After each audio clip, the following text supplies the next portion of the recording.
శ్రీమాత్రే నమః. శివాయ గురవే నమః. నామం అనేది కేవలం ఒక పదం కాదు. అది భగవంతుని శక్తిని మనలోకి తీసుకువచ్చే ఒక సాధనం. భావంతో జపించిన నామం మన మనసుని శుద్ధి చేస్తుంది. భావం లేని జపం కేవలం శబ్దంగా మిగులుతుంది. ఒక్కో నామం ఒక్కో భావాన్ని మేలుకొలుపుతుంది. కొన్ని నామాలు మనసును శాంతిపరుస్తాయి. కొన్ని నామాలు ధైర్యాన్ని ఇస్తాయి. ఈరోజు వచ్చే గోవింద నామాలు మన జీవితంలో ఏ మార్పు తీసుకువస్తాయో శ్రద్ధగా విందాము. పాప వినాశక గోవింద. పాప అంటే తప్పులు, అజ్ఞానం వల్ల చేసిన దోషాలు అనేసని. వినాశక అంటే నశింపచేసేవాడు అని. పాప వినాశక గోవింద అంటే భక్తుల పాపాలను, దోషాలను నశింపచేసి శుద్ధి చేసే గోవిందుడు అనేసని. భక్తుడు పశ్చాత్తాపంతో శరణు కోరితే కరుణతో క్షమించి కొత్త మార్గం చూపుతాడు. ఈ నామం మనకి చెబుతుంది నిజమైన భక్తి మనసును శుద్ధి చేస్తుంది అనేసని చెప్పి. పాహి మురారే గోవింద. పాహి అంటే రక్షించు, కాపాడు అని.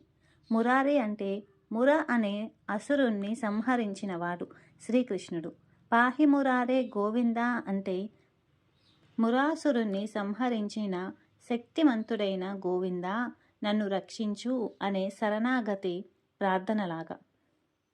భక్తుడు ఈ నామంతో తన బలహీనతను అంగీకరిస్తూ సంపూర్ణంగా గోవిందుని ఆశ్రయించి నన్ను కాపాడు అని హృదయపూర్వకంగా వేడుకుంటాడు. మురారే అనే సంబోధన గోవిందుడు దుష్ట శక్తులను నాశనం చేసే శక్తి కలవాడని గుర్తు చేస్తుంది. ఈ నామం మనకి చెబుతుంది భక్తుడి ప్రార్థనలో వినయము, శరణాగతి అనేవి ముఖ్యము. నిజమైన పిలుపు ఉంటే గోవిందుడు తప్పకుండా రక్షిస్తాడు. శ్రీ ముద్రాంకిత గోవింద.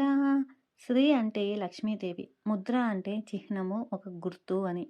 అంకిత అంటే అలంకరించబడినవాడు అని. శ్రీ ముద్రాంకిత అంటే లక్ష్మీదేవి యొక్క మంగళ చిహ్నాలతో అలంకరించబడినవాడు అనేసని. అలాంటి మంగళ స్వరూపుడు అయిన గోవిందుడు అనేసని. శ్రీదేవితో ఏకమై ఐశ్వర్యము, మంగళము, శుభ ఫలితాలకు మూలంగా లక్ష్మీ కటాక్షం ఎల్లప్పుడూ నిలిచే పరమాత్మగా ఉంటాడు. గోవిందుడు ఉన్న చోట లక్ష్మీదేవి కృప తప్పకుండా ఉంటుంది. భక్తితో ఆయన్ను స్మరిస్తే జీవితంలో శుభము, సమృద్ధి కలుగుతాయి.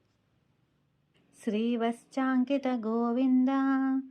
శ్రీవత్సం అంటే వక్షస్థలంపై ఉండే దివ్య చిహ్నము. అంకిత అంటే ఒక గుర్తుగా ధరించిన వాడు అనేసని.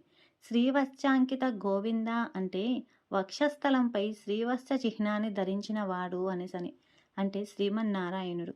శ్రీవత్స చిహ్నము గోవిందుని వక్షస్థలంపై ఎందుకు ఉంటుందంటే అదే చోట లక్ష్మీదేవి నివసిస్తుంది. అంటే గోవిందుని హృదయము కృపతో, కరుణతో, ప్రేమతో నిండినది. ఈ నామం చెబుతుంది దేవుడి హృదయం ఎప్పుడూ భక్తుల పక్షానే ఉంటుంది అనేసని చెప్పి. జీవితంలో మనకు భయం కలిగినప్పుడు నన్ను ఎవరు అర్థం చేసుకుంటారు, నా బాధ ఎవరికి చెప్తాను, ఇలాంటి ఆలోచనలు కలిగినప్పుడు ఈ నామం మనకు ధైర్యాన్ని ఇస్తుంది. గోవిందుని హృదయంలో మనకు ఎప్పుడూ స్థానం ఉంటుంది. రేపు మరికొన్ని నామాలకు అర్థం తెలుసుకుందాము. శ్రీమాత్రే నమః. శివాయ గురవే నమః. సర్వం శ్రీ లలితార్పణమస్తు. గోవింద గోవింద.